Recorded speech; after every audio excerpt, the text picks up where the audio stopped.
রান্নাবাটির পক্ষ থেকে সকল দর্শক বন্ধুদের স্বাগত জানিয়ে শুরু করছি আজকের রেসিপি। আজকে বানিয়ে ফেলেছি চটজলদি একটি টিফিন বা জলখাবারের রেসিপি, চালের গুঁড়ো কিংবা প্রতিদিনের ভাত খাওয়ার চাল দিয়েই বলতে পারেন। এর জন্য রোজকার যে ভাত খাওয়ার চাল আমরা ব্যবহার করে থাকি সেই চাল 2 কাপ পরিমাণে 3 থেকে 4 ঘন্টা মতো ভিজিয়ে রাখতে হবে। আর যদি হোল নাইট চান তো ভিজিয়ে রাখতে পারেন।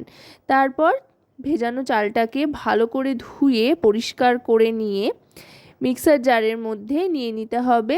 মিক্সার জারে চালটা নিয়ে নেওয়ার পর তার মধ্যে নিয়ে নিতে হবে সামান্য পরিমাণে একটু জল। খুব বেশি জল আপাতত দেওয়ার প্রয়োজন নেই, সামান্য জল দিয়ে তারপর এটাকে পেস্ট করে নিতে হবে। একেবারে মিহি পেস্ট করে নিতে হবে, যাতে কোনো রকম দানা না থাকে সেদিকে লক্ষ্য রেখে কিন্তু পেস্টটা করতে হবে।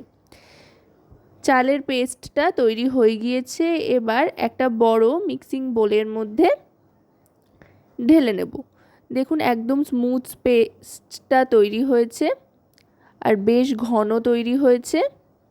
এরকমভাবেই কিন্তু তৈরি করে নিতে হবে। এবার একটা বড় মিক্সিং বোলের মধ্যে চাল বাটাটা ঢেলে নিচ্ছি। এতে কিন্তু আপাতত কোনো কিছুই মেশাইনি বাটবার সময়। আপনারা চাইলে নুন দিয়ে পেস্ট করতে পারেন, আবার শুধুও করে নিতে পারেন। এবার এক এক করে এর মধ্যে সমস্ত কিছু মেশাবো। প্রথমেই একটু জল দিয়ে নিচ্ছি। মিক্সার গ্রাইন্ডারটা ধুয়ে নিয়ে জল দিয়ে নেওয়ার পর এবার এর মধ্যে একে একে সমস্ত উপকরণ মেশাবো। তার আগে জলটা একটু ভালো করে মিশিয়ে নিচ্ছি।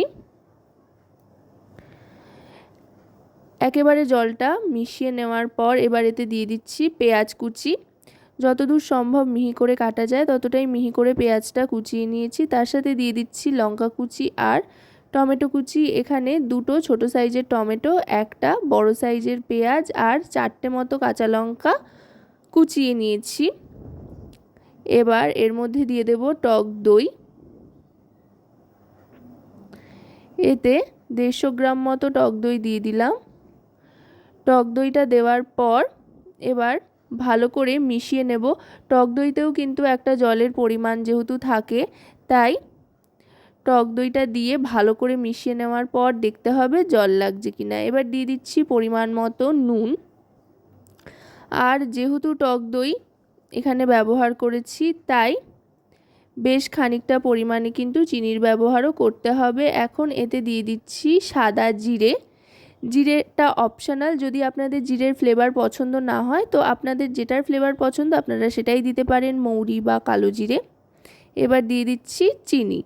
চিনিটা বেশ খানিকটা পরিমাণে দিচ্ছি, যেহেতু টক দই তাতে করে স্বাদে একটা ব্যালেন্স আসবে। আর এটা কিন্তু খুবই হেলদি একটা জলখাবার বা টিফিন রেসিপি বলতে পারেন। খুব একটা বেশি তেলও লাগে না, কম তেলে চটজলদি তৈরি হয়ে যাওয়া পেট ভরানো একটা জলখাবার। এবার দিয়ে দিচ্ছি কসুরি মেথি। আপনারা চাইলে ধনেপাতার কুচিও ব্যবহার করতে পারেন। এবার সবটা ভালো করে মিশিয়ে নিচ্ছি। যেহেতু টক দই থেকে অনেকটা জল ছেড়েছে সেই জন্য কিন্তু এখনই আর জলের ব্যবহার করছি না। আগে পুরোটা ভালো করে মিশিয়ে নিয়ে দেখব যদি জলের প্রয়োজন হয় তো মেশাবো, আর যদি প্রয়োজন না হয় তো আর মেশাবো না।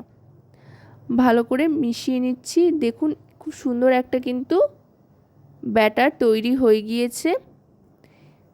এতে আর জল মেশানোর প্রয়োজন নেই।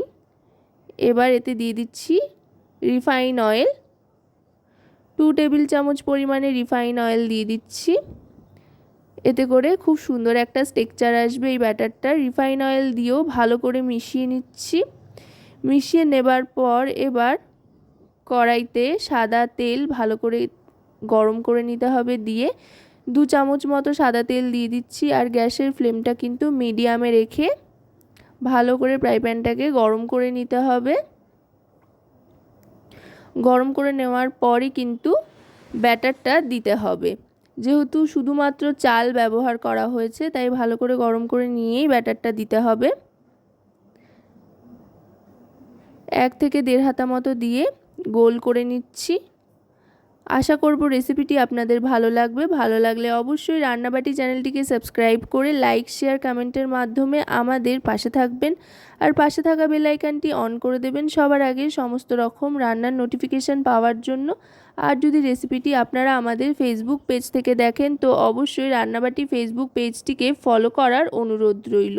আপনাদের একটা লাইক, শেয়ার, সাবস্ক্রাইব কিংবা কমেন্ট কিন্তু আমাদের অনেক অনেক উৎসাহিত করে নতুন ভিডিও তৈরির জন্য। তাই আমাদের পাশে থাকুন আর আমাদের ভিডিও দেখতে থাকুন, লাইক, শেয়ার, সাবস্ক্রাইব করতে থাকুন আর আমাদের উৎসাহিত করুন।